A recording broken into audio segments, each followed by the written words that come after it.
Hello, everybody. So welcome back to me making videos because I ran out of time while my cat tries to eat my pencil. So we're going to be talking about two different chapters in here. I cherry picked out of chapter 11 for the things that you will need to know to understand the topics in chapter 12. I also altered chapter 12 just a little bit, so. Uh, it will be a little bit more concise. And I'll probably break this video up into two different parts so that everything will fit together nicely. For this, you don't have to worry about really knowing all of the details. I'm going to, on the exam, be very lenient with the topics in this chapter because I know that people are busy, people have to work, not everybody is going to be able to watch these videos before the exam. So I will do my best to make this a concise thing, but anyway, let's begin. All right, so let's talk about intermolecular forces. Now, I'm going to abbreviate intermolecular forces a lot, and I'm going to do it like this. Call them IMFs for now. It stands for intermolecular forces, and really what it means is that if you have two molecules that are separated by some distance, they may be able to interact with one another. And so the majority of these, well, all of these interactions are electrostatic. Electrostatic interactions. And we're really going to be talking about how they apply to liquids for the most part, because that is going to be the most useful thing. Um, and so between two different molecules, we have intermolecular forces, and they are going to show up on the like in the bulk of the material. For example, water has very strong intermolecular forces called hydrogen bonds, which we will talk to, and that is why it sticks to everything. Doesn't seem like it's very sticky, but once you see how it interacts, you will notice how sticky it is. Okay, so there's three types of intermolecular forces that we're going to talk about first. Those are dipole-dipole interactions and London dispersion forces.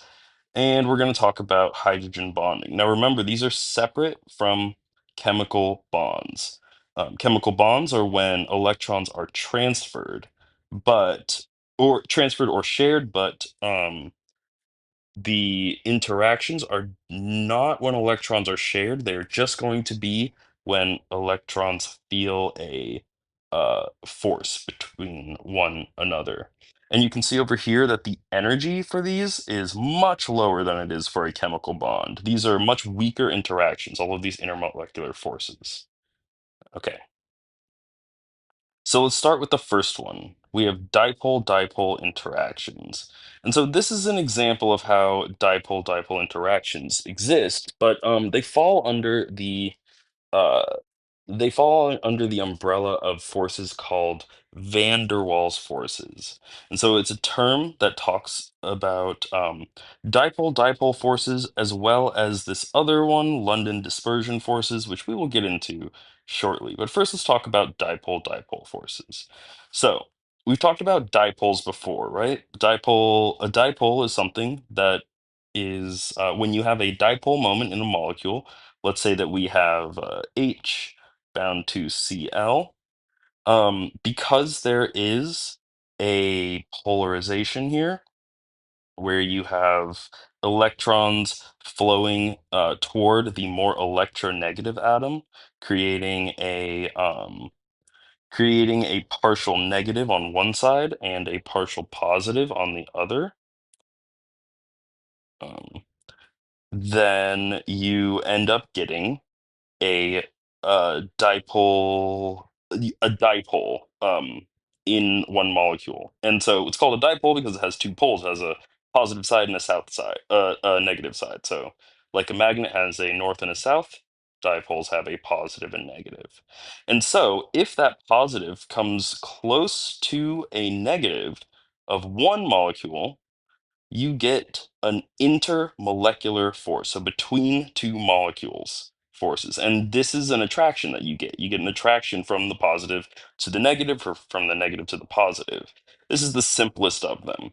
And this depicts a solid, but even in liquids, you still have these interactions. So if these interactions occur, then you will have certain properties associated with them. And we'll get into what those properties are shortly. But next, let's talk about van der Waals forces. So in polar molecules, you have dipole-dipole interactions, but in non-polar molecules, you still have interactions, right?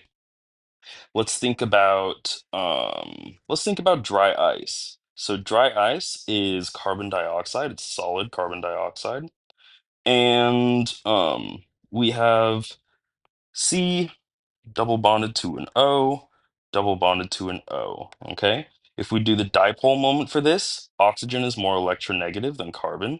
So these electronegativities are going to pull in opposite directions. You will get a net zero between them. Um, and you will have an overall non-polar molecule. However, as I said, it's dry ice, right?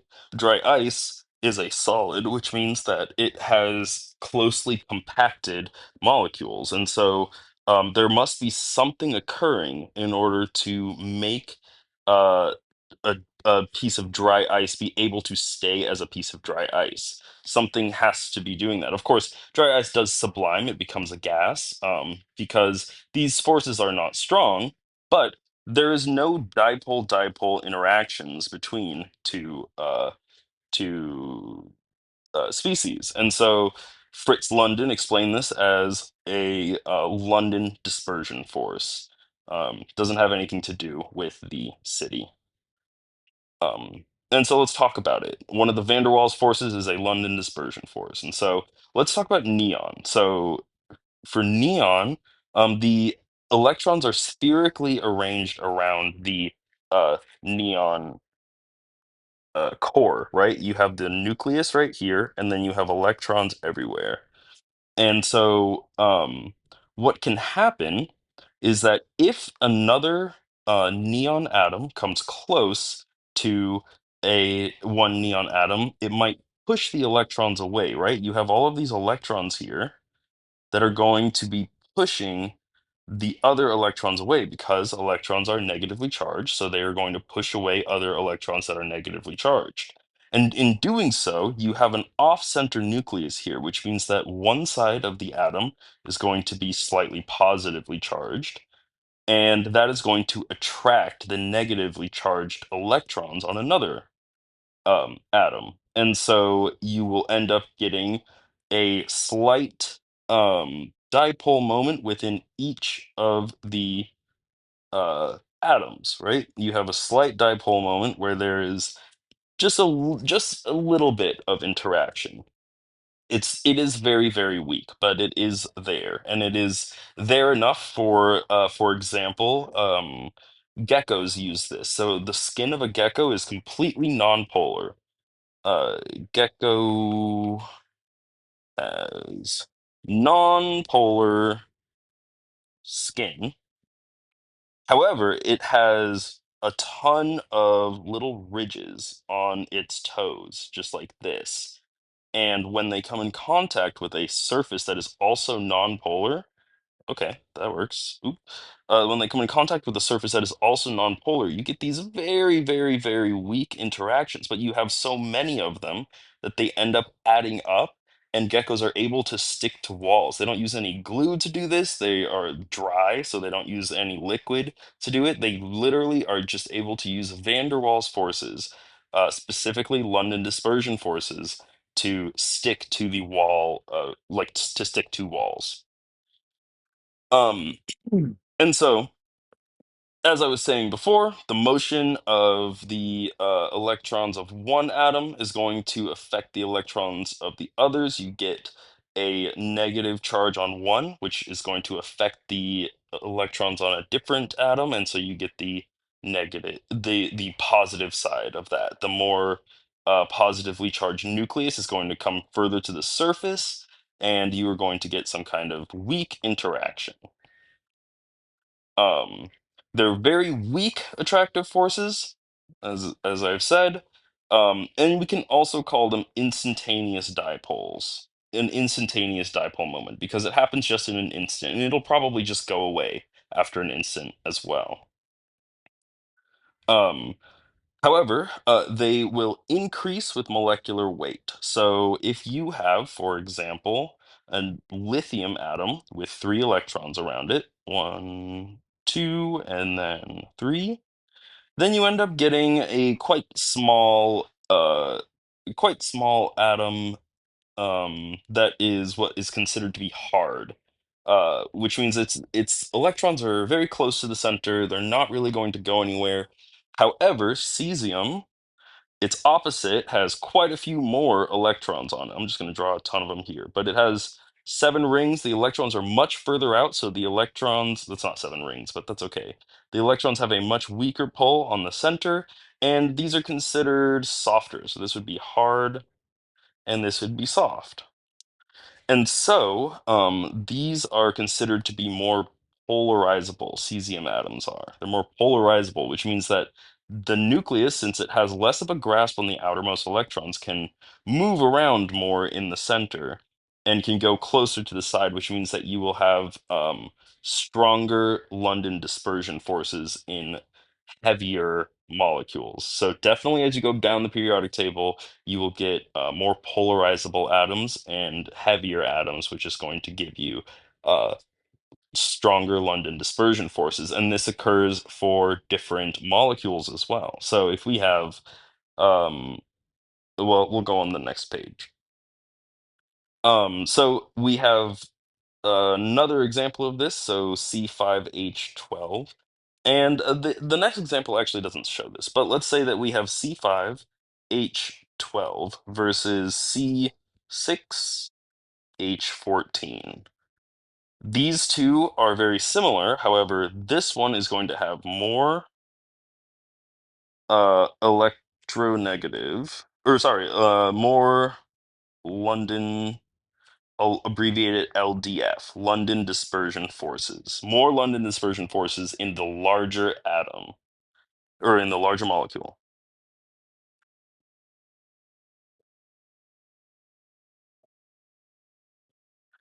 Um, and that's just because there's more places for that thing to interact. But more places is relative. So let's talk about the next slide. All right, so we have three similar molecules, right? We have one, two, three, four, 5 carbons uh, for each, right? There's 4 over here, and there's one down here. And there's still 5 in the last one. But what is notable is that their boiling points change depending on how those are attached, uh, and their heat of vaporization, the amount of energy it takes to turn them into a gas from a liquid, is going to change as well. And let's explore why. So we'll start with pentane. It's a long chain of carbon atoms um, to which hydrogens are attached. And then we have the other two, but the most compact one, so the one that has the least amount of surface area, right? The one that is going to be a ball. We can draw it like this. See, I'll draw it like this. CH3. We'll use Vesper rules. CH3, CH3 and CH3. So this is more compact. It's like a little ball versus this chain of carbon atoms over here that is more of like it's a chain, right? It's long. There are more places for these to interact with each other, these longer pentane molecules, than there are for the isopentane or 2,2-dimethylpropane. You could also call it, but it's also called isopentane or neopentane. My mistake. Um, and so the lowest heat of vaporization, the least amount of effort it takes to turn this liquid into a gas, um, out of those three belongs to the neopentane because because of the shape that it's in, because it is so compact. And so if we're talking about so just for some definitions real quick, as I said, the heat of vaporization is the amount of energy it takes for a substance to go from a liquid to a gas, so for it to vaporize. And it's directly related to the intermolecular forces. So the more and stronger intermolecular forces, the higher the heat of vaporization. And we can say the same thing for vapor pressure, boiling point, surface tension, and viscosity. And I will go over those briefly because these are parts that I cut out. So, vapor pressure is the amount of vapor released over a liquid at any given time. And so, if we have a liquid right here, let's say that it's a cup of water or something like that, you have certain you have some liquid in there, um, and let's say that it's at 25 degrees Celsius. All right, that's around room temperature. This is going to release, really, it doesn't matter what temperature you're at, some vapor is going to be released off of the surface of that water. And the pressure that that vapor releases is dependent on the temperature. So at any temperature, there will always be some vapor leaving, but at higher temperatures, there's going to be more because it's going to be closer to becoming a gas, right? Water boils at 100 degrees, and so the closer it is to 100 degrees, the higher your vapor pressure is going to be. Um, however, if you have more uh, intermolecular forces or stronger intermolecular forces, you are going to have a lower vapor pressure. So that means that fewer of these particles are going to evaporate because you have stronger forces holding them together and stopping them from leaving the liquid solution or the liquid container. And so the stronger the intermolecular forces, the lower the vapor pressure at any given temperature. Um, that's a good way to put it. Similarly, we have boiling point. So this is written as T boiling. Sometimes it's just TB.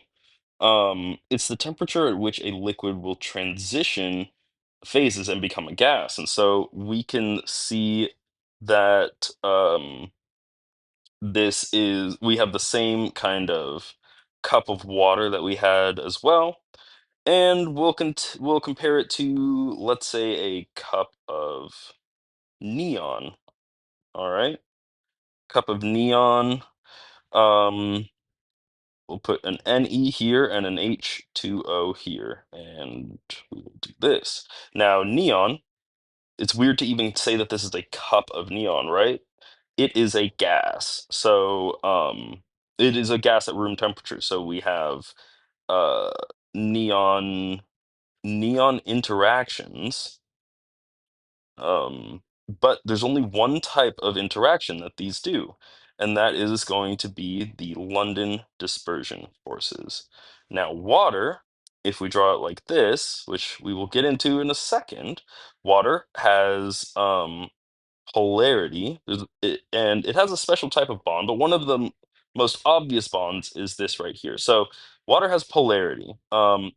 Oxygen is much more electronegative than hydrogen, and so it's going to pull electron density toward the oxygen. Much more electronegative, pulls electron density toward the oxygen. Now that gives an overall um, dipole moment, which means that if another oxygen or water molecule comes by, it will have the same type of dipole moment and can interact. This is a dipole interaction.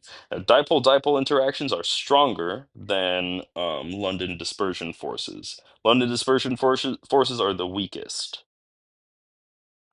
of all interactions. Dipole-dipole are in the middle, and we have a third one we haven't discussed yet that is going to be the strongest. But the boiling point of neon is very low. I want to say it's like 2 Kelvin or something like that. Whereas the boiling point of water is 373. Kelvin. And the reason for that is because it has stronger interactions. Um, and so the boiling point uh, for this and this are going to be different. Now, I don't know if neon's actual boiling point is 2 Kelvin. It doesn't really matter. It's much, much lower. And so the stronger the intermolecular forces that you have, the higher the boiling point will be.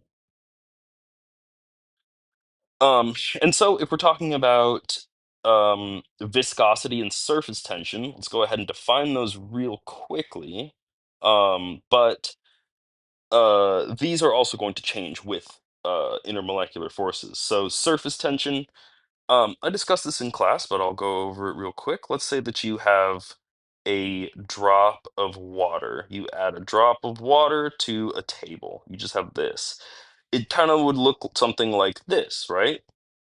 And that is because it has surface tension. It's not going to just be flat on the ground. It has some sort of tension that is going to make it into this round shape, right? It's going to try to be as close to a sphere as possible because of the interactions that it has with itself. It doesn't want to just let those molecules go anywhere. They're going to keep them as close together as possible, the closest being a little droplet pattern, versus liquid nitrogen, which is N bound to N. This one is going to look something maybe like this. It's going to be much lower to the ground. You're going to have, it's going to be much more spread out because the only interactions that these ones undergo is London dispersion forces. So N2 has London dispersion forces only. H2O is going to have dipole interactions.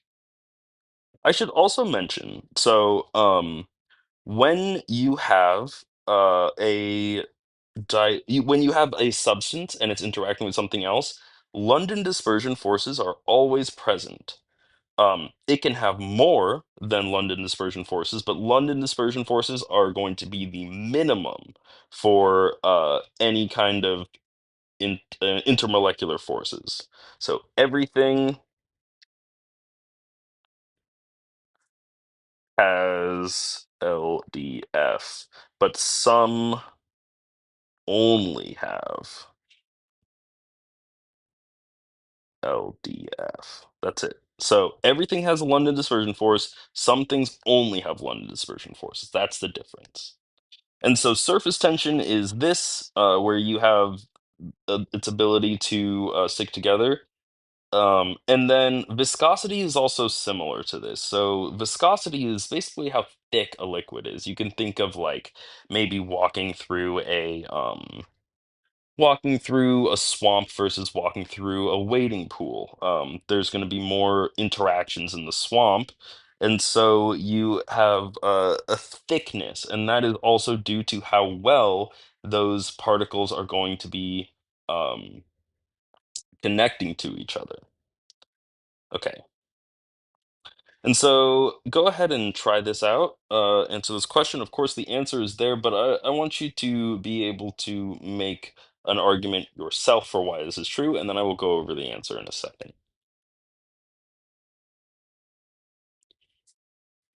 Okay, so let's go ahead and read the question.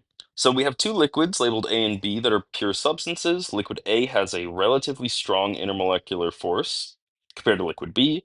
We want to know which of these statements is true. So liquid A has fewer or weaker intermolecular forces compared to liquid B. So A is not possible because a higher boiling point is going to go with stronger molecular forces. Liquid B would be more viscous because it has stronger IMFs. Liquid B may have a lower freezing point. It would probably not, right? The freezing point and the boiling point are going to be related. If it easily is going to come in contact with itself, then and stick around, then that's going to make it easier for it to be a solid. Of course, a higher vapor pressure means that more gas is being released over the surface of a liquid, and so that would lower vapor pressure would be the opposite. So liquid A would have a higher vapor pressure than liquid B. And then finally, liquid A and B would melt at different temperatures. This is true, right? Because a liquid A and liquid B have different IMFs, so they're probably going to melt at different temperatures. So some compounds can also have the same molecular weight and dipole moment but have different boiling points. And so let's take a look at these. So we have three different examples of molecules, right? We have water, we have glycerol, and we have methanol. They have similar, they're going to have similar vapor pressures. Sorry, they're going to have similar interactions, similar weights, um, and similar dipole moments. Uh, but they are going to have different boiling points. This one's probably going to have a very different or very different weight. So each one of those molecules has what's called an OH group or an alcohol group or a hydroxyl group. It goes by many names. Easiest one though is going to be just calling it an OH group. Um, and so if there is an OH present, like there is in water, um, you have an additional force. So this is called hydrogen bonds. So hydrogen bond, let's get into what that is. Hydrogen bonding. It's a weak attractive force, although it is the strongest of the three that we have discussed so far between London dispersion uh dipole dipole. And it occurs only with a few types of atoms. So F, O, and N are the only three atoms that can have dipole-dipole interactions. And so specifically, you have a hydrogen bound to an F, an O, or an N, and then you will be able to have hydrogen bonding. So let me break that down for a second. So you have 8 OH right there, and OH. You, if you have another OH and OH, there is a hydrogen bond between those atoms. Now this could also be a OH and an F, or an OH and an N, and we'll do this. OH to F, OH to N, or OH to O. Of course, you can also replace any of these with F, or you can replace them with N.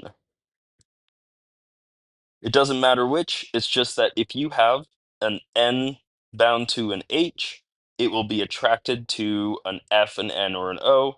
If you have an O bound to an H, it'll be attracted to an F, an N, or an O. Or if you have an F bound to an H, it'll be attracted to those things as well. So these are the strongest intermolecular forces. And so here's what we've discussed so far. We have London dispersion forces. We have dipole interactions, and we have hydrogen bonds.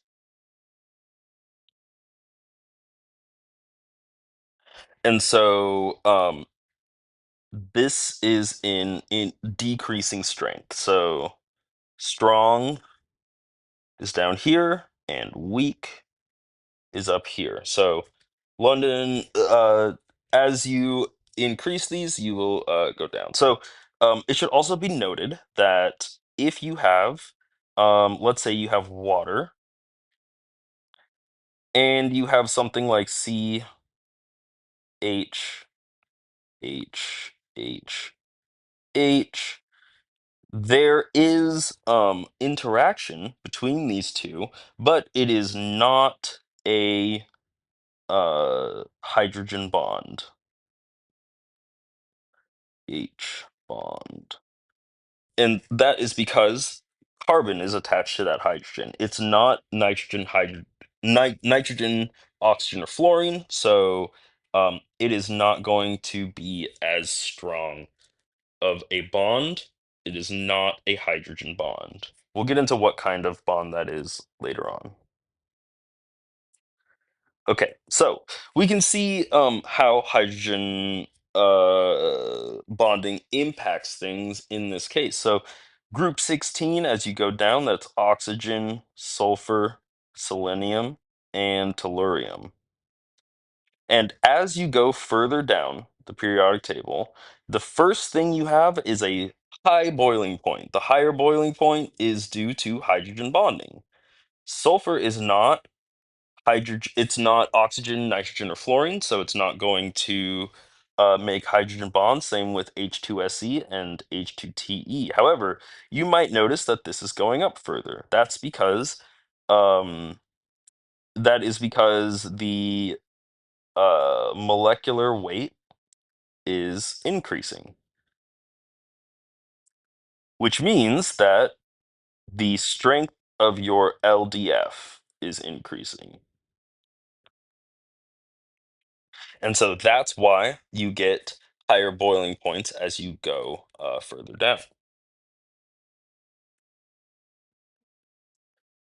We can also compare the boiling points of groups 14, 15, and 17 hydrides.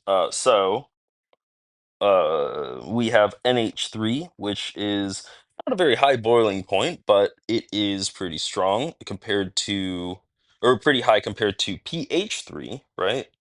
And then as we go further up or further down the periodic table, the boiling point does raise again. That is because the LDFs get stronger with the larger molecular weight that you have.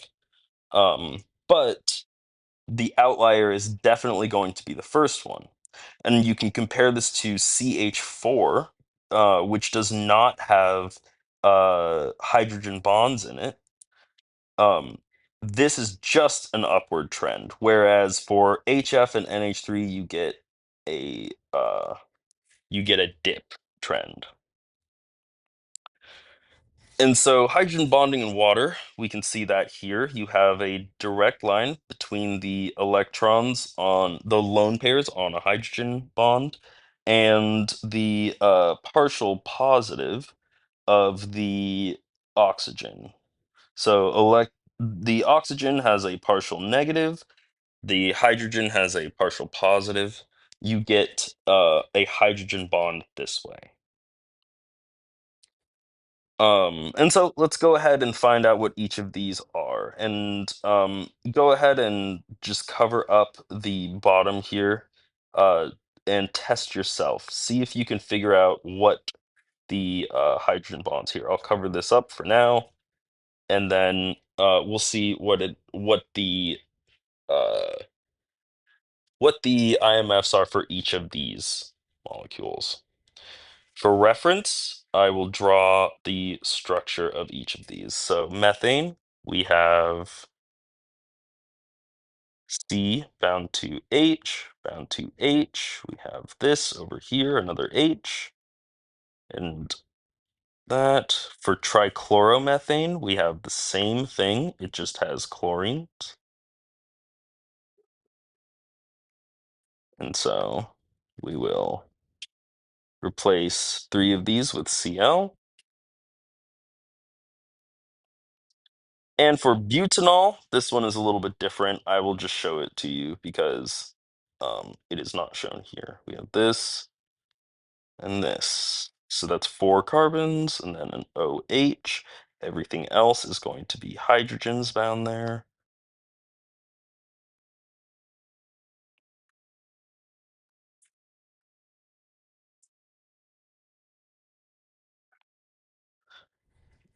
Okay, go ahead and try this one out for yourself, and then I will go over what we have.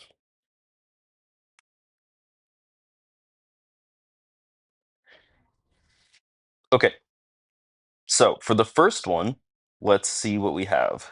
The first thing you should ask is the molecule polar? Well, we have a slight difference between H and C, right?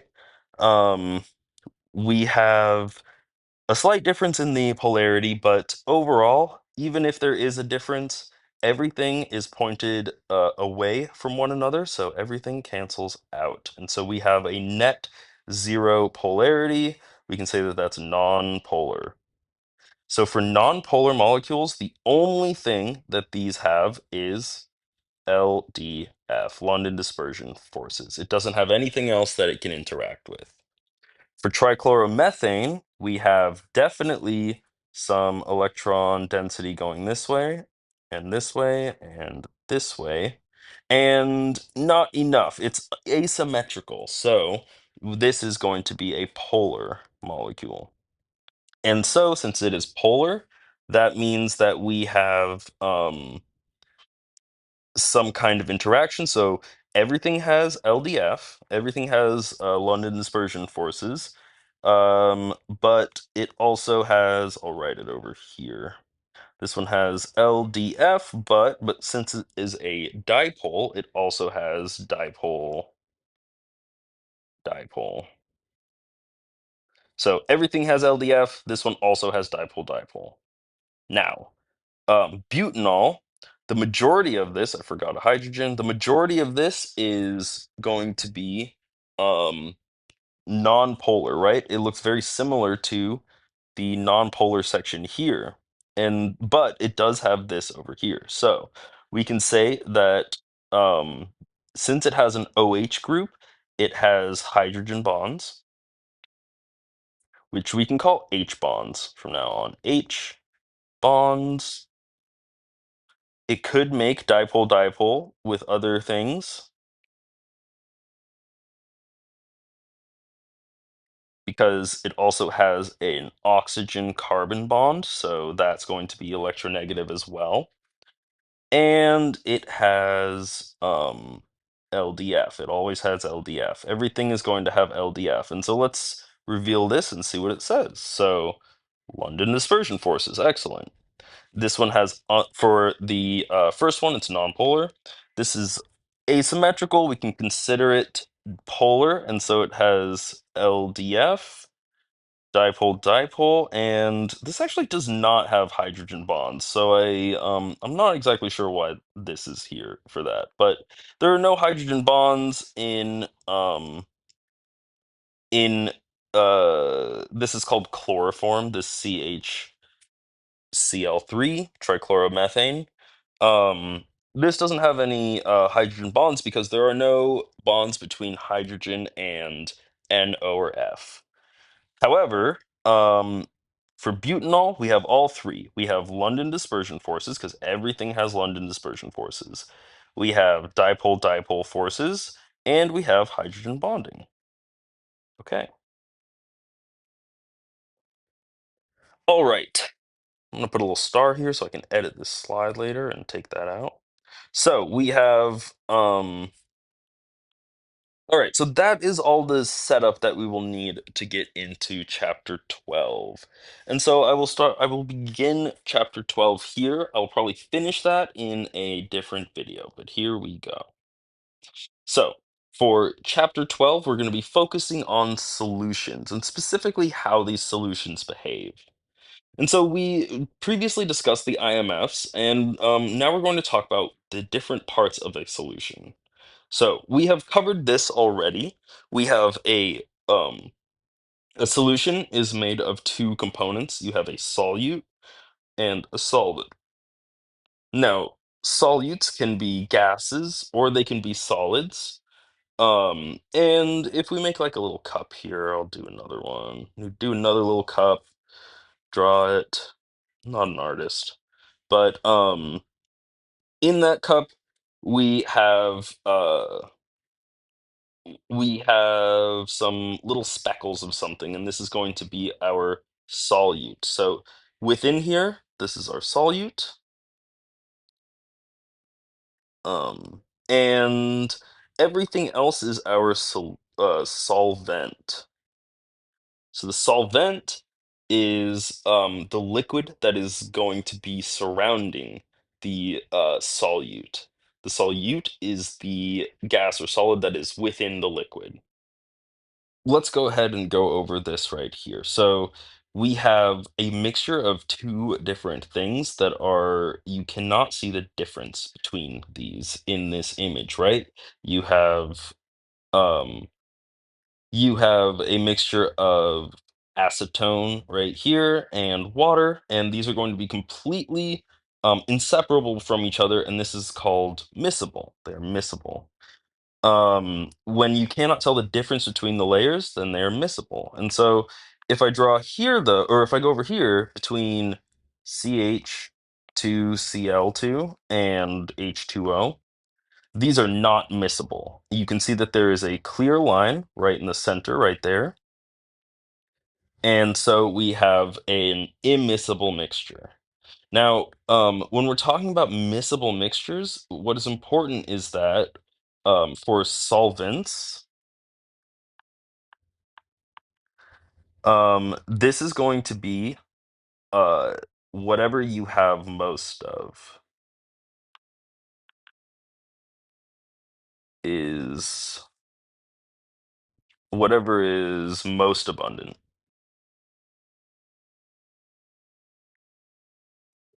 For solute, this is whatever is least abundant.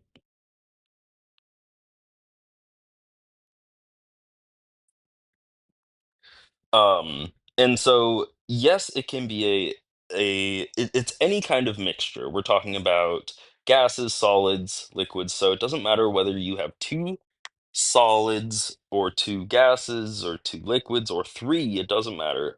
We will be able to determine that this is a solution. And we can determine which is the solute and which is the solvent. And so I'm going to go ahead and cross out the answers here. Um, and go ahead and try this on your own, and we will discuss.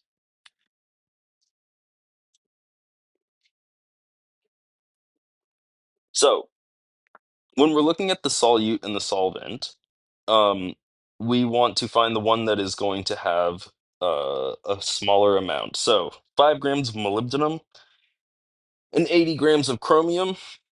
This is much more. So this is our solvent. Even though these are both solids, this one has much more present in it than this one does, and so this is our solute. And we can see that that is true here.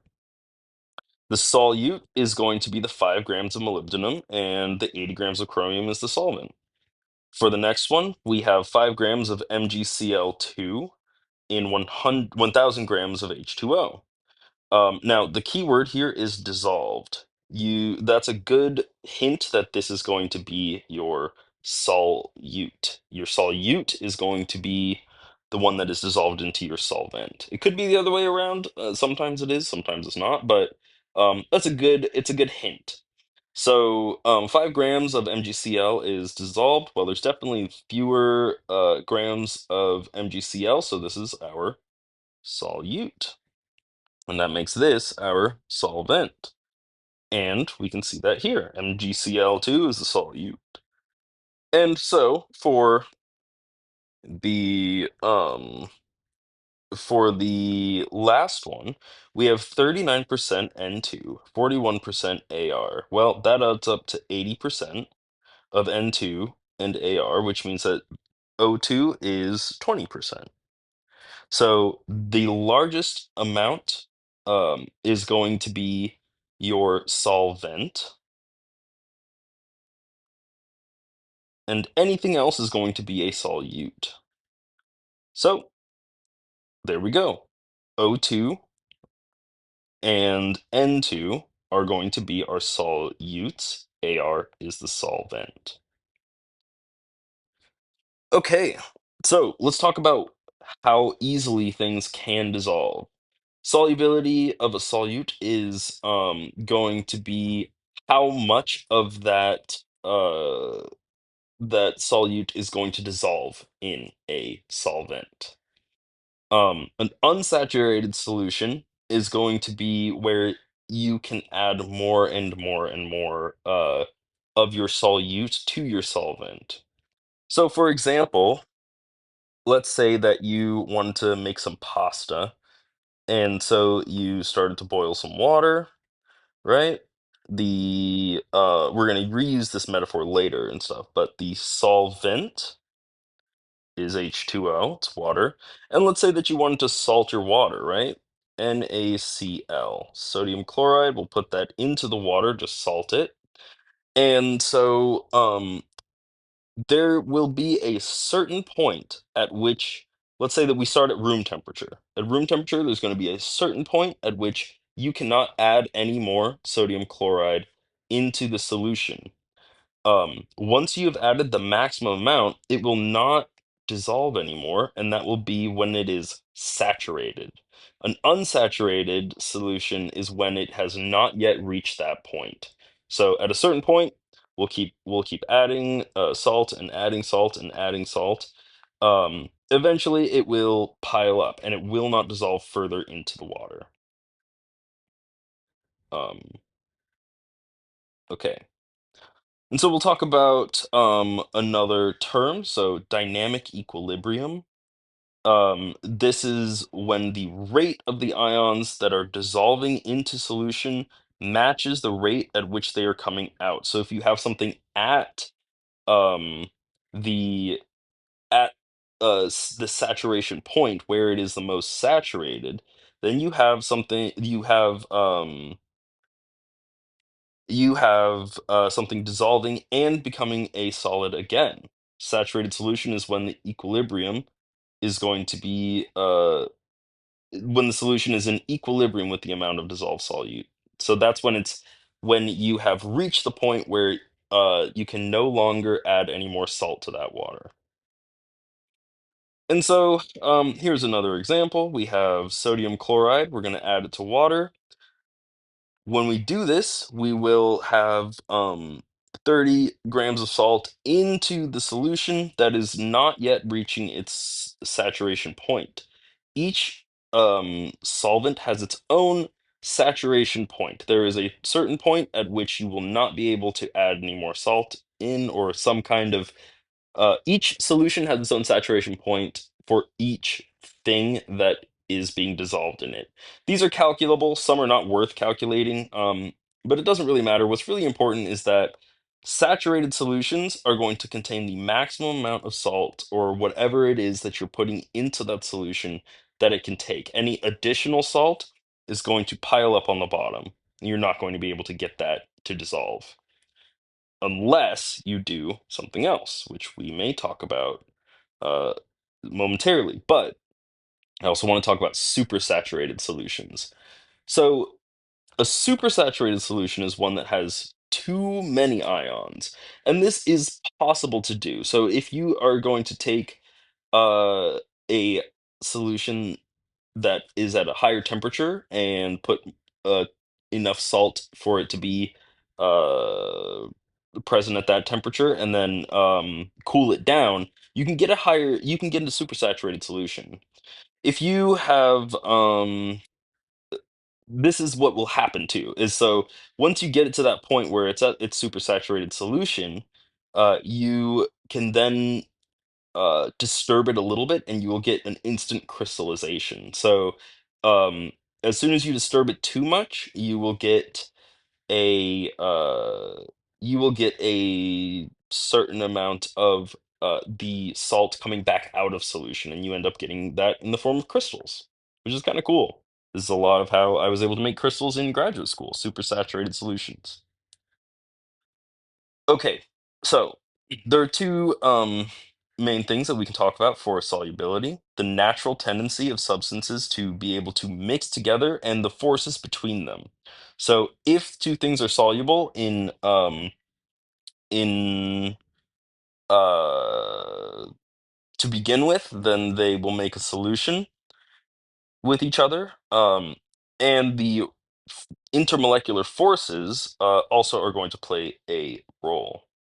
So If you have a substance that has strong forces within a solute, they will not dissolve. So, for example, let's say that you have Fe2O3. All right. Now, a common problem on cars, this was one of the questions on one of the quizzes. Common problem on cars is that you can get rusting. Now, rusting is going to cause the formation of Fe2O3, which is the formula for rust. Well, at least part of it. And you cannot just put water on rust in order to get it off. It's just going to make more rust, actually. And that's because the Fe is bound to itself.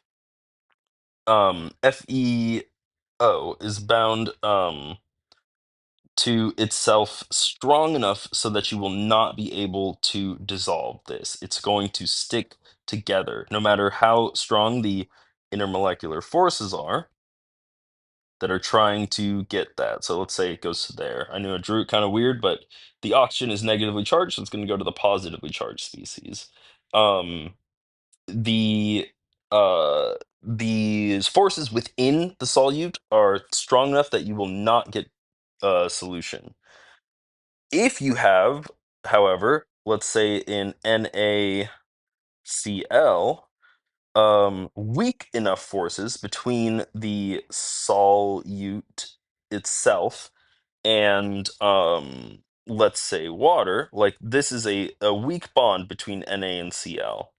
If you have H2O come by, the bond between this Cl and that H um is strong enough to remove the Na from it and ionize it. You end up getting um Na plus out and Cl minus out. And so that is because the forces between hydrogen and chlorine minus are stronger than the forces between chlorine minus and sodium. And so another way that we can look at this is the term like dissolve like. So um, if you have two things that are alike, they will likely dissolve in one another. And this has to do with polarity. So if you have two different, let's say you have Na and Cl, and if you remember, the polarity spectrum goes from nonpolar to polar to ionic. So um, if it is so polar that it becomes ionic, like in Na and Cl, then it will dissolve in solvents that are polar. So NaCl is ionic, and so it will dissolve in things that are polar. It'll dissolve in things that have strong polarity. And so you end up being able to uh, dissolve NaCl. However, let's say that we had something like this: C, Cl, Cl, Cl, Cl, CCl4, carbon tetrachloride. This is nonpolar. I'm unsure if this is a liquid or not. I'm pretty sure it is, but it's nonpolar, and so NaCl is not going to dissolve in something that is nonpolar because this is so polar. The bond between Na and Cl is so polar that it is ionic, and so it won't dissolve it. It also would not dissolve something like sugar. Sugar is or let's not use sugar. We'll say glucose, or not glucose. That is a sugar. Glycerol. So that is C, C, C. We have some OHs on it. OH and OH. Everything that's not pictured is a hydrogen. We have a hydrogen, hydrogen, hydrogen. And so because it has these polar bonds in it, these OH bonds, it is not going to be miscible with this non-polar solvent. The nonpolar solvent is not going to be able to uh, dissolve this polar molecule. Um, but it could dissolve something, I don't know, like CO2. That's a nonpolar molecule, so that might be able to be more easily dissolved in CCl. And so we have an image over here that kind of depicts this. On the bottom, we might have a, let's see, it doesn't quite say, but let's say that on the bottom we have a polar solution, on the top we have a nonpolar. The polar solution is going to keep its molecules and it's not going to mix with the nonpolar solution because they are not compatible. Like is going to dissolve like. If you have something that is polar, then it will dissolve it. And let's go back real quick to just show this another example of this. So here we have acetone, which looks like this. CH3, CH3. It is polar, and we have water, which is also polar, right? The overall dipole moment goes that way. There is a carbon-oxygen bond, which means the overall dipole moment also goes this way. These are miscible together because those two molecules have similar polarities. CCl4, even though, or sorry, CH2Cl2, even though there is a polar bond here and a polar bond here, these are such large ions that they kind of act, it's not polar enough to have these two mix. So water is very polar. This is only kind of polar, so it is not going to be able to mix, and then you get this clear divide right there. Also, do not worry about knowing whether something is going to be polar enough to mix. I will make it very obvious for you which one is going to be polar and which one is not. Okay, here is another question. Go ahead and try it, um, and then we'll continue.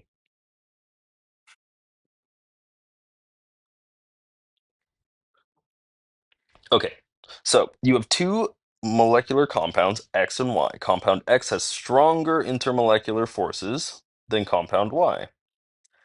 So that means that X, I'll do these as arrows. So X is strong. Y to Y only has one arrow, so it's not as strong. X has no dipole-dipole bonding of any kind, but it does have strong intermolecular forces.